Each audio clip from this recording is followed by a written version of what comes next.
Session ఎదురున్న మీ అందరికీ కనిపిస్తోంది, hidden truth for a healthy life. అందులో ఏంటంటే మనకి 3 చాప్టర్స్ మీద మనకి సెషన్స్ ఉండబోతున్నాయి. Today is going to be the first session and the first session is about the science of water. As I have always been telling you, whenever we go for a training session or a seminar or a talk, if we know the person in advance who is going to talk to us, actually if we know the background of that personality, then our focus our focus and our involvement will be more. Actually we can receive in a far better manner. So it's my honor and I'm very glad to introduce our teammate and a wonderful personality, Mr. Raj Verma, to all of you. అయితే ఆయన profile నేను మీకు ముందర చదవాలి. నేను actually I should introduce, because చాలా మందికి ఇక్కడ రాజ్ వర్మ గారు అంటే మన టీంలో చాలా మంది ఉన్నారు, కొంతమందికి తెలుసు, ఇంకా కొంతమందికి తెలియదు. So I should introduce him, it's my duty. అయితే before starting that I want to always as a habit, I want to start it with a quote, because we are all going to gain knowledge today, right? As it is said, without knowledge action is useless. Without knowledge action is useless, and knowledge without action is futile. So we all need to have knowledge. ఎందుకంటే మనందరికీ కూడా knowledge అనేది ఉండి తీరాలి, because we are in a marketing business. In fact so a product గురించి మనం promote చేస్తున్నామనే knowledge మనకి ఎంత బాగా ఉంటే అంత బాగా మనం ప్రమోట్ చేయగలుగుతాం ప్రోడక్ట్ ని. సో నాలెడ్జ్ అనేది చాలా ఇంపార్టెంట్. అయితే కొద్దిమంది ఏంటంటే ఇందాక second half of the quote మీరు అందరూ వినుంటారు, knowledge without action is futile. కేవలం నాలెడ్జ్ ఒకటే గెయిన్ చేసుకుంటుంది, మనం యాక్షన్ లో పెట్టకపోతే it's also useless, right? So my dear friends, I'm happy to introduce mister Raj Varma. Let me tell you about his background, right? He is born and brought up in Vizag, and ఆయన diploma చేశారు electrical engineering లోపల from government polytechnic college in Vizag, and he has done his bachelor degree electrical engineering again from గీతం నుంచి ఆయన bachelors degree చేసి, and he has pursued his masters in power systems and presently pursuing his PhD also from JNTU. And he has served as a faculty in electrical engineering department for 17 years from 2003 to 2019 in various cadres as assistant and associate professor, taught thousands of students. Worked as a faculty in electrical engineering as assistant director in Geetham University and relieved in December 31st, 2019. మీరు ఇక్కడ ఒక విషయం గమనించుంటారు, ఏ college లో అయితే ఆయన bachelors engineering degree చేపట్టాడో అదే college లో ఆయన అసోసియేట్ ప్రొఫెసర్ గా చేసి ఆయన అసిస్టెంట్ డైరెక్టర్ గా అందులోంచి రిజైన్ చేసి ఆయన బయటకు వచ్చారు. Okay, so that's fantastic Raj Varma garu. It's very inspiring. ఏ స్కూల్లో అయితే అంటే ఏ కాలేజ్ లో అయితే ఏ యూనివర్సిటీ అయితే మనం చదువుతామో అదే యూనివర్సిటీకి ఒక డైరెక్టర్ లెవెల్ వరకు వర్క్ చేసి అందులో నుంచి బయటకు రావడం అనేది it shows your passion and commitment and involvement అండి. Really it reflects. And okay, ఆయన ఏంటంటే ఒక వండర్ఫుల్ థింగ్ ఏంటంటే ఆయన రిజైన్ చేశారని ఇప్పుడు నేను మీకు చెప్తున్నాను. He has come out of GITAM college as assistant director, and the one and only reason is he has taken up NAGIC as his full-time profession now from January 1st, 2020. So that's really proud and nijanga to know Raj Verma garu. ఎందుకంటే in all our meetings మనం చాలా వాళ్ళకి మనం చెప్తూ ఉంటాం, మనము NAGIC ని మనము పార్ట్ టైం చేస్తే మంచిదా, ఫుల్ టైం చేస్తే మంచిదా, ఎలా చేయాలని ఇప్పటికీ కొంతమంది మన డిస్ట్రిబ్యూటర్స్ అడుగుతుంటారు. So the guts and the confidence and the conviction about the subject and about the concept you have, it is an example. Actually ఏంటంటే resigned your assistant director position from Geetham College and you have taken up NAGIC as full time. And in achievements కనుక మనం ఒకసారి చూస్తే కనుక I'll tell you, ఆయన 10th class లోనే ఆయన he's a state ranker. That's really very great to know. Okay, పువ్వు పుట్టగానే పరమలిస్తుంది అంటారు చూసారా, అలాగేంటంటే 10th క్లాస్ లో స్టేట్ ర్యాంకర్ రావడమే కాకుండా and he has graded as a best teacher award. So that's another great thing. And actually sharing knowledge along with the motivation is the best way to educate the students. Actually చాలా మంది teachers ఉంటారు, చాలా మంది ఫ్యాకల్టీని మనం చూస్తుంటాము, they have lot of knowledge and okay they share the knowledge, but along with the motivation that they are called the best teachers actually. So andunchina always whenever we are sharing our knowledge, the motivation part should be the essence of it actually. When the motivation also is involved into your knowledge sharing, then you are called as a best teacher and you are already awarded as a best teacher. That's great really. And he has grabbed silver leaf certificate from IEEE for his contributions to in research also. And academic skills and life skills trainer ga ayana unnaru. And ఆయన Himalayan trekker కూడా ఆయన personality, ఎందుకంటే I met him several times, I know him personally. So is Himalayan trekker, wonderful నిజంగా. And is passion low చూస్తే కనుక dance, trekking and teaching. So ఎవరికైతే teaching అనేది ఒక ప్యాషన్ గా ఉంటుందో వాళ్ళు మాత్రమే నిజంగా అంత నాలెడ్జ్ ని షేర్ చేయగలుగుతారండి. ఎందుకంటే gaining knowledge is only the first step to wisdom అండి. సో చాలా మంది నాలెడ్జ్ గెయిన్ చేస్తుంటారు యాక్చువల్ గా, ఎందుకంటే నాలెడ్జ్ గెయిన్ చేయడంలో చాలా అంటే వాళ్ళు ప్రౌడ్ ఫీల్ అవుతుంటారు యాక్చువల్లీ. సో ఈగో కనిపిస్తుంటుంది చాలా మందిలో. బట్ యాక్చువల్ గా gaining knowledge is only half the way. Gaining knowledge is the first step to wisdom, but sharing it is the first step to humanity. అందుకే అన్నాను నేను. So ఆయనలో ఉన్న మానవత్వము ఇవాళ ఇలా ముందరికి రావడము, ఇవాళ మనతో షేర్ చేసుకుందాం అనుకోవడము ఈ నాలెడ్జ్ ని. We are all going to be enlightened with this subject now. So we are all fortunate enough, really. Varma garu, I'm so excited. And nene kadu, see the evidence is our participants. We are seeing already 100 people. We know that the rest of the people must be looking in Facebook or YouTube also now. So I'm happy, and I'm glad, and I'm excited, Raj Varma garu. Now the platform is yours. So we are very eager as students. Now we are all students before you now to know the science of water. Thank you very much, Varma garu. Thank you so much, Andy. Good evening, everyone. Very much thankful to the host, especially Shravan Prakash garu, for making me so comfortable today. So today's topic is hidden truth for a healthy life, Andy. ఆరోగ్యకరమైన జీవితం వెనుక దాగి ఉన్న ఒక నిజం. దీంట్లో 3 chapters ఉంటాయి. First chapter వచ్చేసి science of water. Here we go. అయ్యే బాబోయ్, ఇంత చదవాలా అని చిన్నప్పుడు దీన్ని వదిలేసామండి. పీరియాడిక్ టేబుల్ ఆఫ్ ఎలిమెంట్స్, ఆవర్తన పట్టిక, పెద్దవాళ్ళు గుర్తుండాలి. ఈ ఆవర్తన పట్టికలో అన్ని అక్కర్లేదండి, ఇవన్నీ 2 తెలిస్తే చాలు మనకి. ఒకటి, హైడ్రోజన్ అణువు 1వ స్థానంలో ఉంటే ఆక్సిజన్ అణువు 8వ స్థానంలో ఉంది. Which means hydrogen has atomic number 1 and oxygen has atomic number 8. ఒకసారి మనం సబ్జెక్టులకు వెళ్లే ముందు ఒక సోలార్ సిస్టమ్ ఒకసారి చూద్దామండి, సౌర వ్యవస్థని. ఇందులో సన్ స్టేబుల్ గా ఒక పొజిషన్ లో ఉంటుంది స్పేస్ లో. దాని చుట్టూ మనకి ప్లానెట్స్ తిరుగుతూ ఉంటాయి.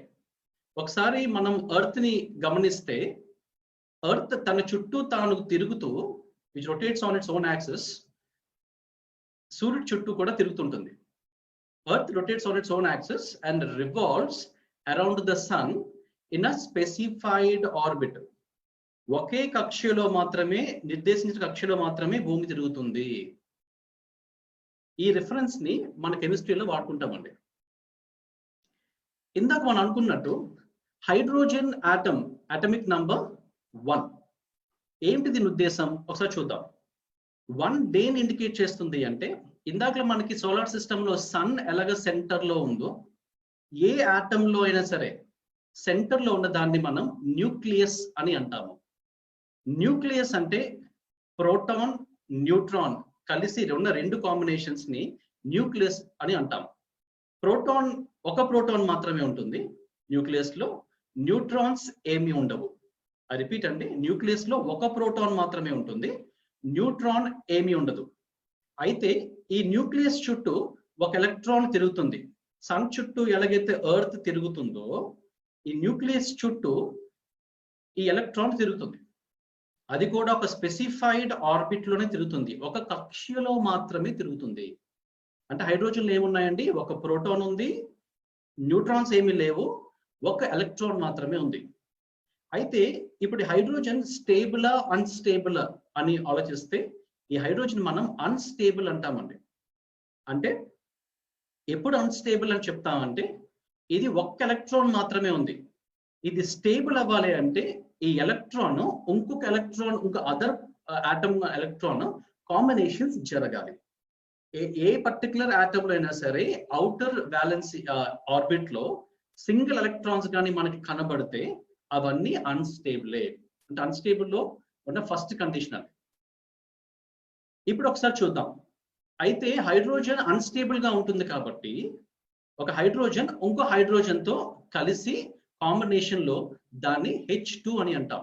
అంటే electron of one hydrogen is in pairing with electron of another hydrogen. దీన్ని మనం H2 అని అంటుంటాం, అంటే H2 గ్యాస్. ఈ విశ్వంలో 75% హైడ్రోజన్ గ్యాసే ఉందండి. 75% hydrogen gas exists in the universe. అయితే ఇంకొకటి ఏమిటి అన్స్టేబుల్ గా మనం చెప్పుకోవచ్చు అంటే, ఇక్కడ మనం చార్జ్ చూద్దాం. ప్రోటాన్ అనేది పాజిటివ్ చార్జ్ గా మనం తీసుకుంటాము, ఎలక్ట్రాన్ అనేది నెగటివ్ చార్జ్ గా మనం తీసుకుంటాం. అందుకే ఈ రెండు చార్జెస్ కలిపితే 0 అవుతుంది కాబట్టి, ఎందుకంటే ఇది పాజిటివ్ వాల్యూ, ఇది నెగటివ్ వాల్యూ. ఓవరాల్ గా ఆటమ్ లో చూస్తే, అణువులో చూస్తే net value of the charge is 0. Positive negative share cancel అవుతాయి కాబట్టి. అందుకే దీన్ని న్యూట్రల్లీ చార్జ్డ్ అని అంటాం. ఫర్ ఎగ్జాంపుల్, నేను ఒక పెన్ తీసుకున్నాను. ఈ పెన్ నాకు షాక్ కొట్టదు, ఎందుకంటే ఈ పెన్ లో ఉన్న అన్ని ఆటమ్స్ ఓవరాల్ గా చూస్తే న్యూట్రల్లీ చార్జ్డ్ లో ఉంటాయి. ఫర్ ఎగ్జాంపుల్, ఇప్పుడు నేను ఇక్కడున్న ఎలక్ట్రాన్ ని బయటకు లాగేశాను. ఎక్స్టర్నల్ ఫోర్స్ యూజ్ చేసి ఈ ఎలక్ట్రాన్ ని నేను బయటకు లాగేశాను. అయితే ఇప్పుడు ఈ ఆటమ్ లో ఒకటే చార్జ్ ఉంది, అంటే ప్రోటాన్ కదా. అందుకే ఎప్పుడైనా ఒక ఆటమ్ లో నుంచి ఎలక్ట్రాన్ తీసేసిన, ఎలక్ట్రాన్ ని యాడ్ చేసిన ఆ ఆటమ్ ని మనం అయాన్ అని అంటాము. మళ్ళీ చెప్తున్నానండి, ఒక ఆటమ్ లో ఎలక్ట్రాన్స్ యాడ్ చేసిన, ఎలక్ట్రాన్స్ తీసేసిన దాన్ని మనం అయాన్ అని అంటాము. అయాన్స్ అన్ని అన్స్టేబుల్. మళ్ళీ చెప్తున్నానండి, అయాన్స్ అన్ని అన్స్టేబుల్ కండిషన్ లోనే ఉంటాయి. అంటే రెండు కండిషన్స్ చూసాము. అన్స్టేబుల్ అని ఎలా చెప్తాము, ఒకటి అవుటర్ మోస్ట్ ఆర్బిట్ లో ఒక్క ఎలక్ట్రాన్ ఉన్న అన్స్టేబులే, ఆ ఆటమ్ కాకుండా అయాన్ ఫార్మ్ లో ఉన్న అన్స్టేబులే. అయితే ఈ మొత్తం ఈ విశ్వం అంతా ఒక స్టేబుల్ ఫార్మ్ లో ఉండడానికి ప్రయత్నిస్తూ ఉంటుంది. అందుకే ఎప్పుడు ప్రతి ఆటమ్ అవుటర్ మోస్ట్ లో కానీ ఒక సింగిల్ ఎలక్ట్రాన్ లో ఉంటే ఇంకొక జత కోసం, ఒక పేరింగ్ కోసం వర్క్ చేస్తూ ఉంటుంది, వెతుకుతూ ఉంటుంది. తర్వాత అది ఆటమ్ ఇది సింగిల్ ఎలక్ట్రాన్ అయినా కావచ్చు, లేదు అంటే అయాన్ అయినా కావచ్చు. ఇప్పుడు ఆక్సిజన్ చూద్దాం. ఆక్సిజన్ అటామిక్ నంబర్ ఎంత అండి? 8. అంటే న్యూక్లియస్ లో 8 ప్రోటాన్స్ ఉంటాయి, న్యూట్రాన్స్ 8 ఉంటాయి. ఈ రెండు కలిపి మనకి న్యూక్లియస్ లో ఉంటాయి. ఐ రిపీట్ అండి, 8 protons and 8 neutrons existed in the nucleus. తర్వాత ఎలక్ట్రాన్స్ చూస్తే ఇక్కడ మనకి 2 ఆర్బిట్స్ కనబడుతున్నాయి. ఒక ఆర్బిట్ లో 2 ఎలక్ట్రాన్స్ ఉంటే, అంటే మొత్తం 8 కదండి కావాల్సినవి, ఎలక్ట్రాన్స్ 8 ఉంటే 8లో 2 ఫస్ట్ షెల్ లో ఉంటాయి, మిగతా 6 అవుటర్ షెల్ లో ఉంటాయి. ఇది చాలా ఇంట్రెస్టింగ్ ఫినామినల్. మొత్తం మనం జరుగుతున్న ఈ ప్రక్రియ అంతా ఈ ఆక్సిజన్ ఒక అవుటర్ మోస్ట్ ఆర్బిట్ లో ఎలా ఉంటుందనే దాని మీద ఉంటుంది. ఇక్కడ చూడండి, 8 లో ఆల్రెడీ 2 ఎలక్ట్రాన్స్ మనం తీసేసాం ఫస్ట్ షెల్ లో. ఇంకెన్ని ఉంటాయి? 8 - 2 6 ఉంటాయి. అయితే ఆ 6 లో 2 ఎలక్ట్రాన్స్ ఒక పేరింగ్ లో ఉన్నాయి, ఇంకొక 2 ఎలక్ట్రాన్స్ ఇంకొక పేరింగ్ లో ఉన్నాయి, 2 సింగిల్ గా ఉన్నాయి. అంటే out of 6 electrons in the outermost orbit, 4 electrons are in pairing individually. ఈ రెండు ఎలా ఉన్నాయండి? సింగిల్ గా ఉన్నాయి. ఇప్పుడు మనం గమనిస్తే ఈ సింగిల్ గా ఉన్న ఎలక్ట్రాన్స్ ఏం చేస్తాయి? షేరింగ్ కోసం చూస్తూ ఉంటాయి. అంటే ఒక అన్స్టేబుల్ ని స్టేబుల్ చేయాలి అంటే ఇంకొక ఎలక్ట్రాన్ తో మనకి జత అవ్వాలి. సింపుల్ అండర్స్టాండింగ్ అండి. ఇది ఒక బ్యాచులర్ అని అనుకుందాం. బ్యాచులర్ ఏం చేస్తుంటాడండి? తిరుగుతూ ఉంటాడు, థాట్స్ అన్ని తిరుగుతూ ఉంటాయి, అంటే అన్స్టేబుల్ గా ఉంటాయి. పెళ్లి చేస్తాం అనుకోండి, అన్ని స్టేబుల్ అయిపోతాయి. అలాగే ఇది కూడా జత అవ్వడానికి ట్రై చేస్తూ ఉంటాయి. అందుకే ఆక్సిజన్ కూడా అన్స్టేబుల్ ఫినామినన్ లో ఉంటాయి. అయితే ఇప్పుడు ఆక్సిజన్ సింగిల్ గా ఉండదు కాబట్టి ఇంకొక ఆక్సిజన్ ఆటమ్ తో షేరింగ్ అవ్వచ్చు, లేకపోతే ఆక్సిజన్ ఇంకొక another main apart of oxygen ఇంకొక ఆటమ్ తోనే షేరింగ్ ఉండొచ్చు. దీన్ని మనం డై ఆటమిక్ అని అంటాం, అంటే సేమ్ ఆటమ్స్ కలిసి ఉండడం. ఇక్కడ చూడండి, ఈ ఫస్ట్ ఆక్సిజన్ లో ఈ ఎలక్ట్రాన్, సెకండ్ ఆక్సిజన్ లో ఈ ఎలక్ట్రాన్, ఈ రెండు సింగిల్ గా ఉన్నాయి. ఈ రెండు పేరింగ్ లోకి వెళ్తాయి. ఇది ఫస్ట్ పేరింగ్. 2 ఈ ఫస్ట్ ఆక్సిజన్ లో ఈ ఎలక్ట్రాన్ సింగిల్ గా ఉంది, సెకండ్ ఆక్సిజన్ లో ఈ ఎలక్ట్రాన్ సింగిల్ గా ఉంది. ఈ 2 షేరింగ్ లోకి వెళ్తాయి. ఇప్పుడు అన్ని పేరింగ్ లో ఉన్నాయి కాబట్టి దీన్ని మనం స్టేబుల్ అని అంటాము. ఇప్పుడు మనం గాలి ఏదైతే పీల్చుకుంటున్నామో, ఆక్సిజన్ ఏదైతే లంగ్స్ లోకి వెళ్ళిందో అది సింగిలెట్ ఆక్సిజన్ కాదు, అది O2 గ్యాస్. ఏదైతే మన గాలిలో ఆక్సిజన్ మనం తీసుకుంటున్నామో అదంతా O2 గ్యాస్ ఫార్మ్ లో ఉంటుంది. స్టేబుల్ గా ఉన్న ఆక్సిజన్ మాత్రమే మనం తీసుకుంటాము. ఇక్కడ ఒకసారి ఆగుదాం. ఇప్పుడు దాకా మనం ఏం చూసామంటే హైడ్రోజన్ మాలిక్యూల్ ఎలా ఉంది, తర్వాత ఆక్సిజన్ మాలిక్యూల్ ఎలా ఉంది. అందరూ ఇప్పుడు చాట్ బాక్సెస్ ఓపెన్ చేయండి. అందరూ చాట్ బాక్స్ ఓపెన్ చేయండి. నేను అడిగిన క్వశ్చన్ కి అక్కడ ఆన్సర్ చెప్పండి. ఎవరు సౌండ్ కానీ వీడియో కానీ ఆన్ చేయొద్దు. నేను అడిగిన క్వశ్చన్ కి చాట్ బాక్స్ లో ఆన్సర్ చెప్పండి. హైడ్రోజన్ లో ఎన్ని ఎలక్ట్రాన్స్ ఉంటాయి? సింగిల్ హైడ్రోజన్ లో ఎన్ని ఎలక్ట్రాన్స్ ఉంటాయి? Fine, stop. Second question, hydrogen ion లో ఎన్ని ఎలక్ట్రాన్స్ ఉంటాయి? How many electrons are there in hydrogen ion?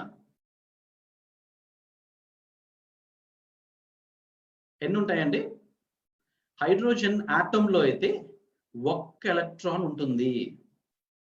Hydrogen ion లో అయితే ఎలక్ట్రాన్ తీసేసాం కాబట్టి ఎలక్ట్రాన్స్ ఏమీ ఉండవు. ఆక్సిజన్ లో చూద్దాం. ఆక్సిజన్ ఆటమ్ లో అవుటర్ మోస్ట్ ఆర్బిట్ లో, ఆక్సిజన్ ఆటమ్ లో అవుటర్ మోస్ట్ ఆర్బిట్ లో ఎన్ని ఎలక్ట్రాన్స్ ఉన్నాయి? ఫైన్, 6 ఉన్నాయి కదా. అందులో ఎన్ని ఎలక్ట్రాన్స్ పేరింగ్ లో లేవు?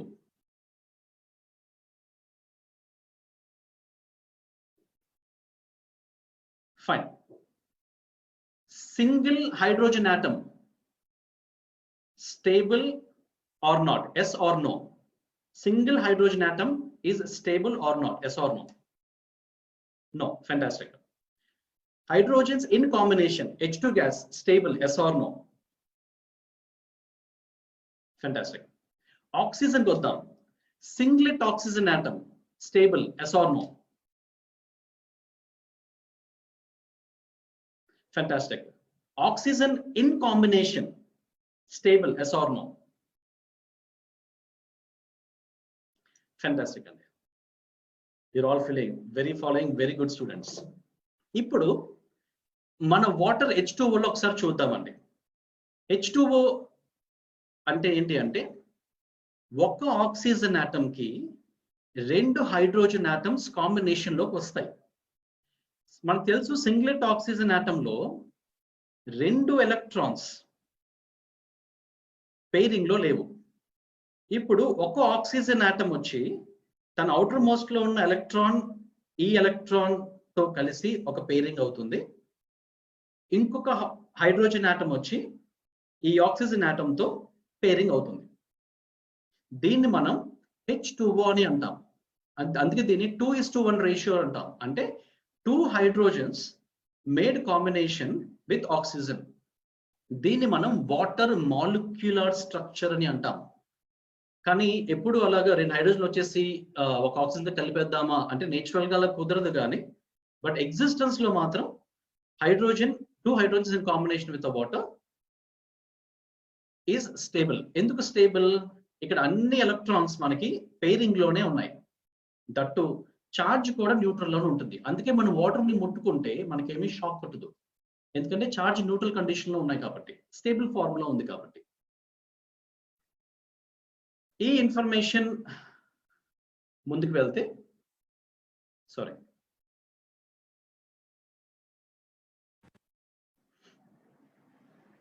ఒకసారి మనం యూనివర్స్ ని చూస్తే, ఎర్త్ ని చూస్తే మొత్తం యూనివర్స్ లో 75% హైడ్రోజన్ ఉంటుందండి. అయితే ఏమవుతుందంటే హైడ్రోజన్ పైన తిరుగుతున్న ఆ ఆక్సిజన్ హైడ్రోజన్ తిరుగుతున్న ఎలక్ట్రాన్ ని మనం ఈజీగా దొంగిలించేయవచ్చు. We can steal that outermost electron from hydrogen. ఎందుకు అంటే హైడ్రోజన్ లో ఒక ప్రోటాన్ ఒక ఎలక్ట్రానే ఉంటుంది, బట్ రెండింటి మధ్యన ఫోర్స్ చాలా వీక్ గా ఉంటుంది. అంటే ఏదైనా ఒక ఆటం వచ్చి ఆ హైడ్రోజన్ ఎలక్ట్రాన్ ని స్టీల్ చేసేయగలదు. ఎందుకు? Force between proton and the electron is very weak in condition. అయితే ఆక్సిజన్ వచ్చేటప్పటికి రెండు మాత్రమే అన్పేర్డ్ ఉన్నాయి కాబట్టి ఆక్సిజన్ ఒక కెపబిలిటీ ఉంటుంది ఎలక్ట్రాన్ ని స్టీల్ చేయడానికి. అందుకే in the billion of years before evolution జరిగినప్పుడు, విస్ఫోటనం బిగ్ బ్యాంగ్ జరిగినప్పుడు ఈ ఆక్సిజన్ మనం ఏం చేస్తుందంటే హైడ్రోజన్ ఎలక్ట్రాన్స్ ని స్టీల్ చేసి బాండింగ్ లో పెట్టుకుంది. అందుకే మన ఎర్త్ గమనిస్తే మనం మెజారిటీ ఆఫ్ ద ఎర్త్ 70% మనకి వాటర్ ఫార్మ్ లో ఉంది. ఎందుకు అలా ఉంది? బిగ్ బ్యాంగ్ థియరీ ప్రకారంగా హైడ్రోజన్ ఒక గ్యాస్ ని ఆక్సిజన్ కాంబినేషన్ లో పెట్టుకుంది కాబట్టి మెజారిటీ అంతా వాటర్ స్టేట్ లో ఉంది. అదే we are the replica of the nature. 70% మనం చెప్తూ ఉంటాము human body is filled with water అని. ఇది మనం ఎలా చెప్తున్నాము ఫిల్డ్ విత్ వాటర్ అని చూస్తే, ఒక పర్సన్ ని మనం తీసుకుంటున్నప్పుడు బాడీ వెయిట్ ని మెజర్ చేసినప్పుడు, ఫర్ ఎగ్జాంపుల్ నేను 100 kgs ఉన్నాను. 100 kgs లో నా బాడీలోని ఎలిమెంట్స్ ని మెజర్ చేసినప్పుడు నాకు కనిపించింది ఏంటంటే 65% ఆక్సిజన్ ఉంది. I repeat, 65% ఆక్సిజన్ ఉంది. సెకండ్ రేషియోలో ఒక ఎలిమెంట్ 18% కార్బన్ ఉంది. నెక్స్ట్ స్టేజ్ లో హైడ్రోజన్ 10% ఉంది. తర్వాత నైట్రోజన్ మనకి 3% లో ఉంది. రిమైనింగ్ 4% మిగతా ఎలిమెంట్స్ లో ఉంటాయి. ఇక్కడ గమనిస్తే మొత్తం హ్యూమన్ బాడీ నేను 100 kgs ఉంటే 65 kgs ఆక్సిజన్ ఎలిమెంట్ ఉంటే 10 kgs హైడ్రోజన్ ఎలిమెంట్స్ ఉన్నాయి. టుగెదర్ మన 75%. మనం అర్థం చేసుకోవచ్చు అది వాటర్ ఫామ్ లో ఉండొచ్చు, లేదు అంటే ఎలిమెంట్ ఫార్మ్ లో ఉండొచ్చు. అయితే వాటర్ H2O మాలిక్యూల్ మనం చూసాం. ఎప్పుడు వాటర్ H2O మాలిక్యూల్ ఈ స్టేట్ లోనే ఉండదు. అప్పుడప్పుడు దీనికి తన ఓన్ గా అయనైజేషన్ చేసుకుంటూ ఉంటుంది. అయనైజేషన్ అంటే ఏంటంటే ఒక ఆటమ్ నుంచి ఎలక్ట్రాన్స్ యాడ్ చేసిన దాన్ని మనం అయాన్స్ అని అంటున్నాం కదండి, which is totally unstable. Ionisation ఎలా జరుగుతుంది ఇక్కడ అంటే, ఇక్కడ చూడండి ఈ వాటర్ మాలిక్యూల్ లో నేను ఒక హైడ్రోజన్ తీసేసాను. అయితే హైడ్రోజన్ ఏదైతే తన ఎలక్ట్రాన్ ఉందో ఎలక్ట్రాన్ ఆక్సిజన్ కి డొనేట్ చేసింది. ఎందుకు డొనేట్ చేసింది? బికాస్ ప్రోటాన్ కి ఇక్కడున్న ఎలక్ట్రాన్ కి వీక్ ఫోర్స్ ఉంటుంది కాబట్టి ఈజీగా మనం హైడ్రోజన్ పక్కకు తప్పించవచ్చు. ఇప్పుడు గమనిస్తే H లో ఒక ప్రోటాన్ ఒకటే ఉంది కాబట్టి దాన్ని మనం ఏమంటాం? పాజిటివ్ చార్జ్ అని అంటాం.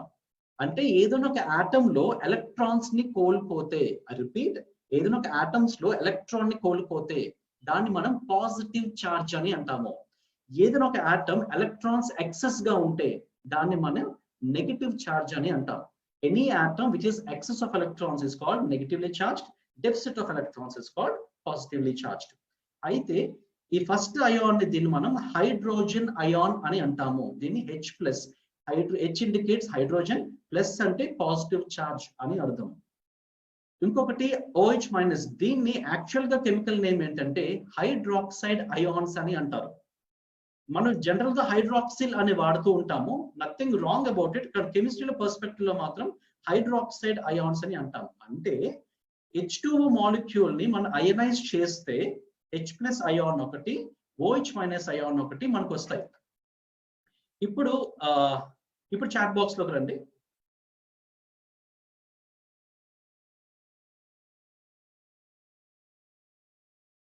H+ ion, I repeat, H+ ion stable, yes or no?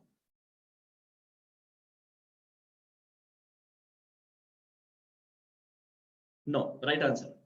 OH- is unstable ion, yes or no? Fantastic. So you people are following.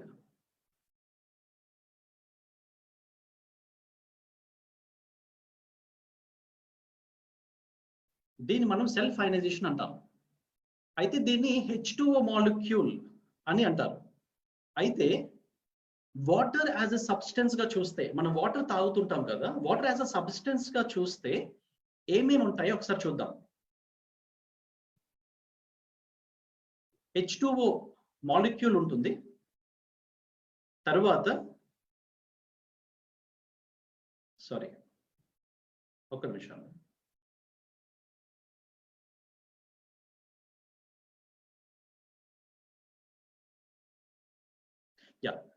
Water లో H2O మాలిక్యూల్స్ ఉంటాయి. ఈ H2O మాలిక్యూల్స్ లో కొన్ని అయాన్స్ ఫార్మ్ లో ఉంటాయి. H+ ion అని, OH- ion అని. అంటే H2O మాలిక్యూల్ ఉంటుంది, హైడ్రోజన్ అయాన్ ఉంటుంది, హైడ్రాక్సైడ్ అయాన్ ఉంటుంది. గ్యాసెస్ పర్స్పెక్టివ్ లో డిజాల్వ్డ్ ఫార్మ్ లో కొన్ని గ్యాసెస్ ఉంటాయి. నైట్రోజన్ గ్యాస్ అని, ఆక్సిజన్ గ్యాస్ అని, కార్బన్ డైఆక్సైడ్ గ్యాస్ అని. అయితే ఇప్పుడు మనకు అర్థం అవ్వాల్సిన విషయం ఏంటంటే, ఈ మాలిక్యూల్స్ అండ్ గ్యాస్ తో పాటు ముఖ్యంగా మనకి మినరల్స్ ఉంటాయి. అవన్నీ అయాన్స్ ఫార్మ్ లో ఉంటాయి. దీన్ని మనం క్యాట్ అయాన్స్ అంటాం. ఏదైతే మనం ఆల్కలైన్ మినరల్స్ అని మాట్లాడుతున్నామో ఇవన్నీ క్యాథోడ్ కి అట్రాక్ట్ అవుతాయి కాబట్టి ఇవన్నీ క్యాట్ అయాన్స్ అని అంటాం. ముఖ్యంగా చాలా మినరల్స్ ఉంటే అందులో ఈ 4 హైలైటెడ్ బ్లూ కలర్డ్ ఎక్కువ శాతంలో ఉంటాయి. వాటర్ లో ఎక్కువ శాతం కాల్షియం ఉంటుంది, తర్వాత సోడియం ఉంటుంది, తర్వాత మెగ్నీషియం ఉంటుంది, ఆ తర్వాత పొటాషియం ఉంటుంది. మిగతా స్ట్రాన్షియం, ఐరన్, అల్యూమినియం, లిథియం అనేది చాలా 1% కన్నా తక్కువలో ఉంటాయి. అలాగే ఎసిడిక్ మినరల్స్ లో what we call as anions, అంటే అయాన్స్ యానోడ్ కి అట్రాక్ట్ అవుతాయి కాబట్టి బైకార్బోనేట్స్ ఉంటాయి.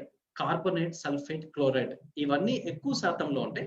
Fluoride, bromide, iodide, any other one between very less things. అంటే మనం 4 చూసామండి. ఒకటి మాలిక్యులర్ స్ట్రక్చర్ లో ఉన్న H2O మాలిక్యూల్స్ కానీ, H+OH- అయాన్స్ కానీ వాటర్ మాలిక్యూల్ సంబంధించింది. 2 మన గ్యాసెస్ సంబంధించింది, nitrogen, oxygen, carbon dioxide. Minerals సంబంధించి ఆల్కలైన్ మినరల్స్ కొన్ని ఉంటాయి, ఎసిడిక్ మినరల్స్ కొన్ని ఉంటాయి. గుర్తు పెట్టుకోవడం చాలా సింపుల్ గా అండి. ఫర్ ఎగ్జాంపుల్, ఎప్పుడైనా మనం చూసినప్పుడు ఫలానాది ఆల్కలైన్ మినరల్, ఎసిడిక్ మినరల్ అని ఎలా మనం చెప్పొచ్చు. ఫర్ ఎగ్జాంపుల్, మన ఫ్లోర్ మీద యాసిడ్ వేద్దాం, మనం ఏం చెప్తాం, ఆ యాసిడ్ ఆ ఫ్లోర్ ని తినేసింది అని చెప్తాం. అంటే what we call in English eight, eat and eight. ఏదైనా ATE తో ఎండ్ అయితే ఇవన్నీ ఎసిడిక్ మినరల్స్ అని అర్థం. గుర్తుపెట్టుకోవడానికి చాలా ఈజీ అండి. IUMs తో ఎండ్ అయినవన్నీ ఆల్కలైన్ మినరల్స్ అని అర్థం అండి. మళ్ళీ I repeat, any name which ends with ATE belongs to the category of acidic minerals, which ends with IUMs will be termed as alkaline minerals. అయితే చాలా సార్లు మనం TDS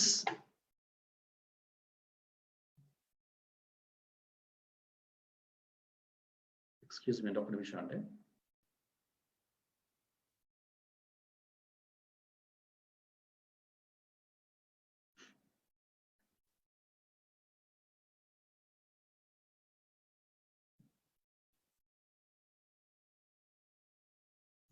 TDS అంటే టోటల్ డిజాల్వ్డ్ సాలిడ్స్ కానీ, టోటల్ డిజాల్వ్డ్ సాల్ట్స్ కానీ, ఈ 2 మనం వాడుతూ ఉంటాం. అయితే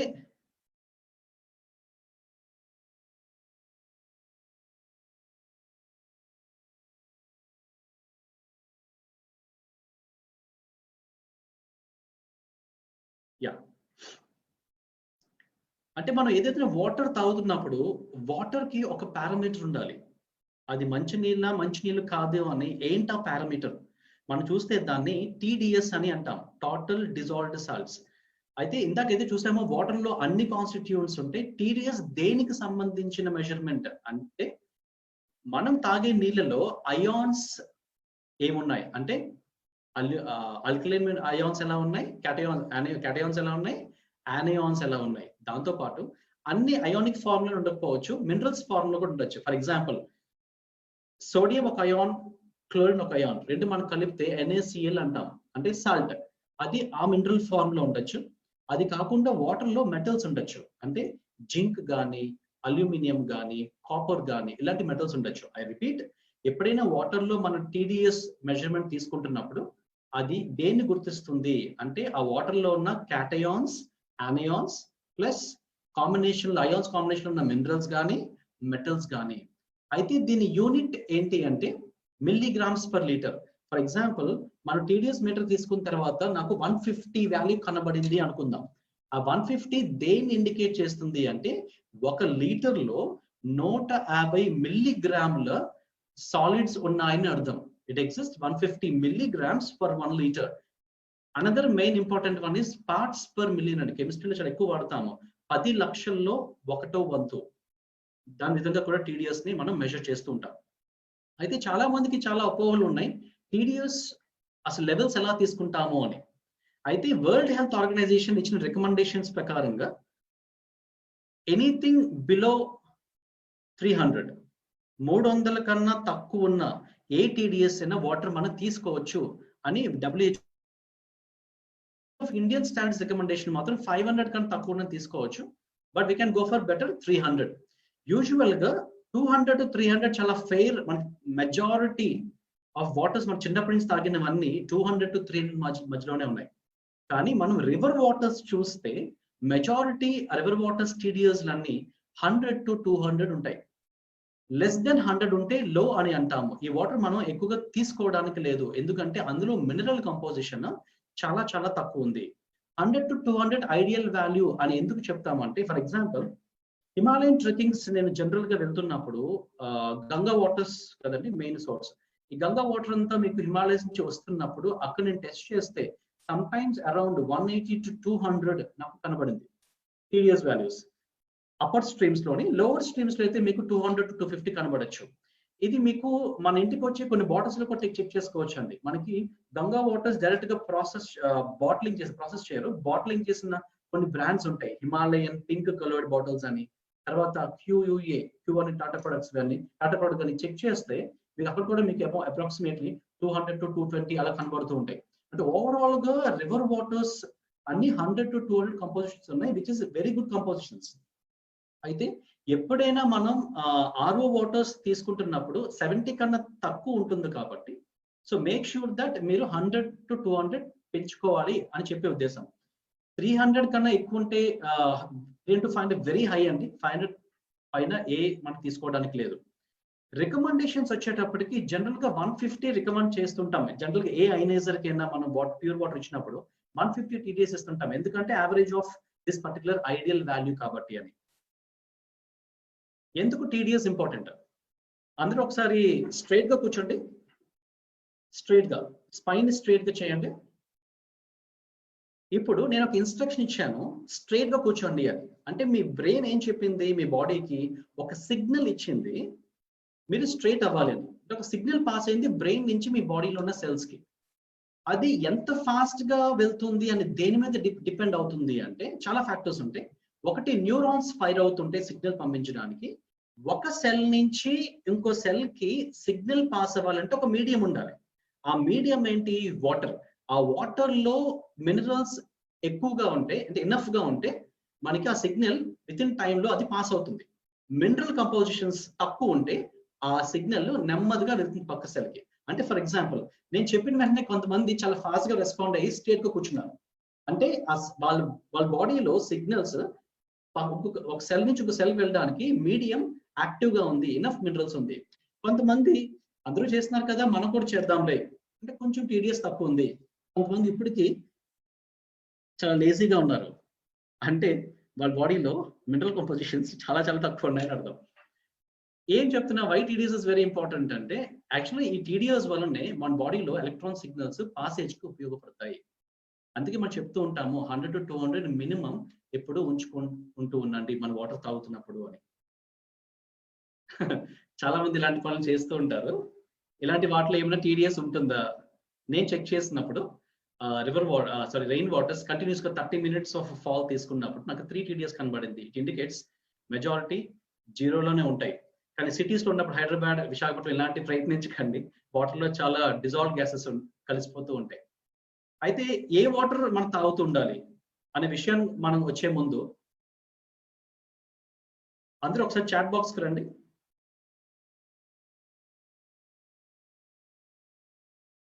ఫస్ట్ క్వశ్చన్, వాటర్ ని ఎలా మెజర్ చేస్తాం? వాటర్ మెజరింగ్ యూనిట్ ఏంటి? ఫ్యాంటాస్టిక్. కంపోజిషన్స్ ఆఫ్ వాటర్ ని మనం మెజర్ చేసేది టీడీఎస్ అని తీసుకుంటాం. చాలా ఉన్నాయి, pH వాల్యూస్ అని, మిల్లీగ్రామ్స్ పర్ లీటర్ అని, ppm అని, లీటర్స్ అని చాలా ఉన్నాయి. దీంట్లో మనకి టీడీఎస్ ప్రకారంగా చూసేది మోస్ట్ ఇంపార్టెంట్ ఆస్పెక్ట్. ఇప్పుడు నాకు చెప్పండి, calcium alkaline mineral acidic mineral? Calcium alkaline మినరల్సా ఎసిడిక్ మినరల్సా? Fine. Phosphate acidic mineral alkaline mineral? Phosphate acidic mineral alkaline mineral? Water లో డిజాల్వ్ అయిన గ్యాసెస్ లో నైట్రోజన్ ఉంటుంది, ఎస్ ఆర్ నో?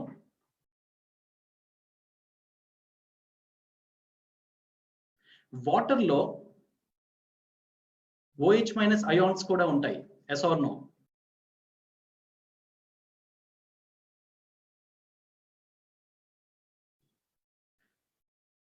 ఫ్యాంటాస్టిక్ అండి, you people are following it. Fine. అయితే drinking water సోర్సెస్కి వచ్చేటప్పటికి best source is always municipal water అని చెప్పుకోవచ్చు, ఎందుకంటే ఇనఫ్ మినరల్ కంపోజిషన్స్ ఉంటాయి. జనరల్ గా ఏ సిటీస్ లో అయినా, especially smart cities like Hyderabad, విశాఖపట్నంలో మీరు చూస్తే మున్సిపల్ వాటర్ ట్రీట్మెంట్స్ లో వాళ్ళు టీడీఎస్ ని ఒక రేంజ్ లోనే ఎప్పుడు మీకు పంపిస్తూ ఉంటారు. ఫర్ ఎగ్జాంపుల్ ఇప్పుడు నేను విశాఖపట్నంలో ఉన్నాను, నేను చూస్తే water, municipal water on average గా 120 to 150 మధ్యలో నాకు టీడీఎస్ కనబడుతూ ఉంటుంది. అయితే మున్సిపల్ వాటర్ ప్రొవిజన్ లేని వాళ్ళు they have to go for RO waters. RO చేసిన ద మెయిన్ ఆస్పెక్ట్, అసలు ఆర్ఓ టెక్నాలజీ ఎందుకు ఇంట్రొడ్యూస్ చేశారు అంటే, మన గ్రౌండ్ వాటర్స్ టీడీఎస్ 300+ ఉన్నాయి కాబట్టి, అంత వాటర్స్ మన బాడీకి తీసుకోకూడదు కాబట్టి, సైడ్ ఎఫెక్ట్స్ ఉంటాయి కాబట్టి, ఆ టీడీఎస్ తగ్గించాలి కాబట్టి ఆర్ఓ అనేది టెక్నాలజీ ముందుకు వచ్చింది, అంటే రివర్స్ ఆస్మోసిస్ టెక్నాలజీ. అయితే ఎప్పుడైనా ఒక వాటర్ ఆర్ఓ మెంబరీ నుంచి పాస్ అయితే అది ఖచ్చితంగా 70 కన్నా టీడీఎస్ తగ్గిపోతుంది. రిపీట్, ఎప్పుడైనా వాటర్ ఆర్ఓ సిస్టమ్కి వెళ్తే ఆర్ఓ మెంబరీ నుంచి వాటర్ ఏదైతే బయటకు వస్తుందో అది ఎప్పుడు 70 కన్నా తగ్గిపోతుంది. అందుకే మనం ఆర్ఓ మిషన్ మనం కొనుక్కున్నా, ఎవరికైనా సజెస్ట్ చేసినా ఖచ్చితంగా ఆ ఆర్ఓ మిషన్ కి టీడీఎస్ కంట్రోలర్ ఉండాలి. I repeat, the RO system must have a TDS control, so to have adjust of the water within the permissive limits of 100 to 200. A brand అని ఎవరైనా అడిగితే వాటర్ క్వాలిటీ అసోసియేషన్, మనకు తెలిసిన విషయం, Canadian and American standards, ఆ water quality association certifications ఉన్న కొన్ని brands ఇండియాలో ఉన్నాయి, అది మీరు సజెస్ట్ చేయొచ్చు. అయితే మనం 3 నేర్చుకున్నామండి. ఒకటి, హైడ్రోజన్ మాలిక్యూల్ ఎలా ఉంది, మాలిక్యులర్ స్ట్రక్చర్ ఎలా ఉంది, ఆక్సిజన్ మాలిక్యులర్ స్ట్రక్చర్ ఎలా ఉంది, వాటర్ మాలిక్యులర్ స్ట్రక్చర్ ఎలా ఉంది. రెండవది నేర్చుకున్నాము, వాటర్ లో ఏ కాన్స్టిట్యూయెంట్స్ ఉంటాయి. మూడవది, ఆ వాటర్ దేంతో మనం మెజర్ చేస్తూ ఉంటాము, ఏ రేంజ్ లో మనం వాటర్ తీసుకోవాలి. అయితే ప్యూర్ వాటర్ ని మనం హెల్దీ వాటర్ గా మార్చాలంటే ఏం చేయాలి, ఇది మన నెక్స్ట్ సెషన్ లో చూద్దాం. Thank you so much. Let's keep going.